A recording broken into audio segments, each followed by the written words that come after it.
Oh, Representative Andy Smith and Liz. How are you guys doing today? Doing all right. Doing Hello. well. Hello, Hudson. So we have some questions. Well, what Hudson Unlike said. unlike how social media impacts democracy and stuff, and so we're wanting to hear your input on that. What is your view on how social media hasn't impacted democracy? Have you seen its impact change? If so, how? I'll answer first.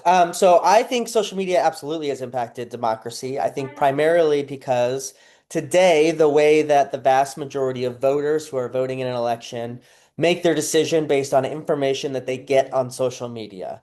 That information can be from the campaigns or candidates themselves. It could be clips they see from third party organizations, or it could just be like that's where they get their news. The vast majority of people under 30 and even under 40, I shouldn't say majority, a large amount of people under 30 get their, majority under 30 get their information and news from social media. Under 40, it's kind of a split and split. Last thing I saw was about 40% get their main news from social media. So I think it has a massive impact on democracy. I think we've seen positive and negative aspects of that. I think positively, it has led to more young voter activation and people to be um, involved in politics at an earlier age. I think there's been negative impacts as well from people seeing that and trying to control social media sites to only reflect one particular kind of viewpoint. We certainly see that on Twitter, with becoming more conservative post Elon Musk's acquisition. Now it's called X. So Mhm. certainly, we've seen a lot of aspects of how social media has affected democracy. Okay. I agree with all of that. I would say again, there's certainly pros and cons. One of the cons I would name is that we, like as a society, no longer have a shared reality or shared like source Mm. of truth and information. We all have a different feed in our social media, and the algorithm is built with the intention and goal of making us angry or afraid. And so, things are fed to us based on, a bunch of factors specific to us, but we each see a different thing. And we see the information that the algorithm and tech billionaires want to feed us. And so I think that's a huge problem that we don't have a sort of a shared sense of reality and information anymore. Um, the sort of takeover of the tech billionaires is also a giant problem of just sort of like the flood of, I mean, also it's home to disinformation, and people's, I think, ability to discern what is a reliable source is can be a challenge. Um, Also, if we go down the tech path of, AI and all of the other things, that is more and more difficult to tell what is real and what is not. On the pro side, there's lots of ways for people to get connected and organize and increase democracy that way. So there's definitely benefits of it too. Okay, so what do you guys believe are the pros of using it, and then do you guys believe are the cons of it? We touched on that a little bit. I'll maybe Yeah. just say other pros I would name is the, I mean, this cuts both ways, but it's accessible for people. Like, people have social media on their person all the time. And so it is a way to reach people where they are all the time, which can be useful. Um, I don't know if I have other negatives to add other than kind of what I already shared before, the disinformation, the algorithm, all of those pieces. Yeah, All and right. maybe I'll just add, I've already said a couple things on it, but like the positive and negative is that kind of the positive and negative of social interaction generally, as it's always been the case. I think one of the positive things about social is that people can find people they want to connect to and find more things about much more easily. Find people who are the same kind of hobby that you are or have different stories that you wouldn't have access to. I mean, I certainly have used social media to access different kinds of people that I grew up in a conservative household and now I would label myself certainly more progressive. And a big part of that was access to stories that like I wouldn't have in my day-to-day life in my sort of controlled environment I was able to find on social media.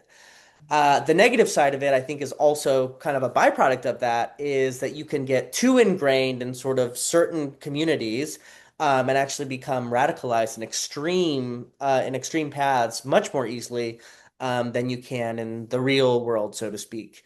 And so I certainly think that that is, as Liz said, Senator Bolden said, that is a cutting both ways kind of thing, as well as open people up to like online bullying, is a huge problem. And that's true in politics as well as in just regular social media usage.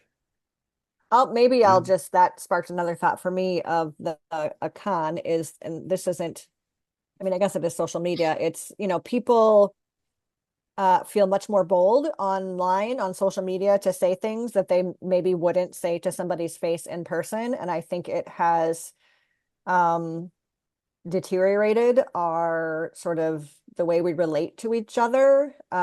Certainly in politics, I think you could argue that stretches into just, outside of politics and other relationships. But I think people feel emboldened to say things online uh, to people that they wouldn't say in real life, and it can create sort of a distance and um, Yeah. a sort of impression that we're not like actual real people, like normal people, that there's that distance, and it makes it easier for people to like hurl threats or, whatever, when they wouldn't do that in real life. And it makes things more dangerous. And we've seen the results of that when you sort of dehumanize people. How do you use it? Like, how do you use social media, and what platforms do you use, and why do you use them? I can start. So I use primarily Instagram and TikTok because I really like short form video content. I think it's a really good way of communicating with folks about issues clearly and connect with people. I do use Facebook. Primarily, Facebook is used for like event planning and those sort of things. And I use the same content that I use in those other places, although my main focus is on those two platforms, Instagram and Facebook. I think that has the greatest reach for the people that I'm trying to reach. I try to post at least once a day. And, I try to kind of show people who I am. I think it's important for politicians to be honest, and this is a really good way to be accessible to their constituents and people who they're making decisions for. Two, to be informative, to let people kind of know what they're, why I take certain positions and what I think on certain positions. And then, what was my third thing? I think my third thing is just like generally there's like the nuts and bolts of campaigns that you use. So I like announcements, trying to raise money, trying to ask people to volunteer for stuff or go to events, or know about other things. Those are probably the three main ways I use I am not on TikTok. I am older than Andy, and so I have I use Facebook and Instagram. Facebook, although I hate it and think it's evil, it feels like a necessary evil for campaigns, and that is where some people are. And that was like my, first social media was Facebook, and then Instagram. I have accounts on like Blue Sky and Threads, but it's pretty rare that I use them. Honestly, I mostly post on Facebook and Instagram, and I use it. I mean, similar to Andy, events, announcements, um, and videos for similar purposes, for the same of just like normal. I'm a person, like the authentic me to get across. And also, I try to share information about like what is happening. I think what politics and legislating is confusing for people and hasn't been super like clear or transparent always, like just the way things work. And so I really try to make things clear for people of like what we're doing, what's happening, so people have that information. And so those are the kind of videos I try to share, just like information for of what we're doing and what's happening. Um, and for people to know that I'm accessible and they can always reach out. So that's the majority of it. And then try to also intersperse it with, as I said, like humanize me as a person, like silly fun things that aren't of big consequence. Another question is, how do you think social media has been beneficial or detrimental to democracy? I think I kind of covered this in the beginning. I think overall, I see it as a benefit. Part of that is probably I'm in my mid 30s, and so I've lived with social media all my life. And as I said, I have a real personal Like I have experienced things in my life that I wouldn't have been able to if social media didn't exist. And so I think that for me tends it over towards overall benefit.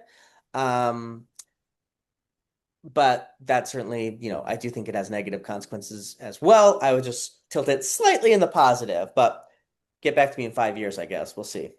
I think I would agree with that, honestly. And I'll go back to I talked about the pros and the cons. I do think overall that probably the pros outweigh the cons at this point in time. As we go down further, the like media consolidation and AI path, I don't know. There may be a tipping point where that isn't the case anymore, but I do think the opportunity for connection and people organizing is overall a net positive. What advice would you give to future voters on how to consider social media information when learning about democracy? I mean, I think it can be super useful. I think, as with all like information that you take in, you want to be discerning of like what the source is and like the validity of it and reliability of it. And so just be careful of and aware of what sources you're using to be sure that it's accurate. And, I would hope Andy gave the statistics about the percentage of information that people take in via social media. And for a lot of people, it's like all of it or the majority. But I would hope and make the case that it shouldn't be, and that it should be a piece of the puzzle and piece of the information that you're taking in, and also like find other news sources and go to candidate forums and email them and ask them questions if you don't have all the information you need. But I think it can be a really useful and important tool in learning about candidates if you are just like careful and aware of where you're getting that information.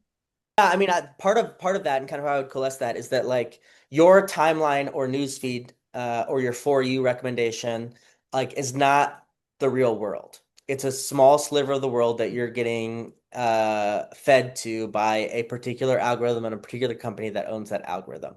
Not to say that it's not a resource, but that you need to actively get out of that and confirm things that you feel are changing the way you think when you receive those. It's great to see a video on TikTok or Instagram or wherever and be like, that's a great point. That's very interesting. But if you're not constantly checking like the facts you hear on that, or if those things are true, you are not uh, you will be easily misled. You will be easily brought to extremes. You will be easily deceived by people who are looking to deceive and make money off of you through that social media platform. So I think as all tools, you have to use it well for it to be as effective as it can be. And so that's exactly what Liz was saying right there is that you have to verify, you have to act, you should still live in the real world and talk to the people around you.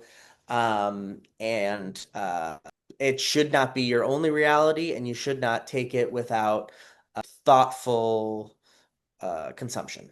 I believe that's everything. We appreciate all the information you've given us, and thank you for taking the time to talk with us and answer our questions. Thank you. You Bye, bet. Eli. Bye, Hudson. Appreciate Bye. it. Bye. Thank you.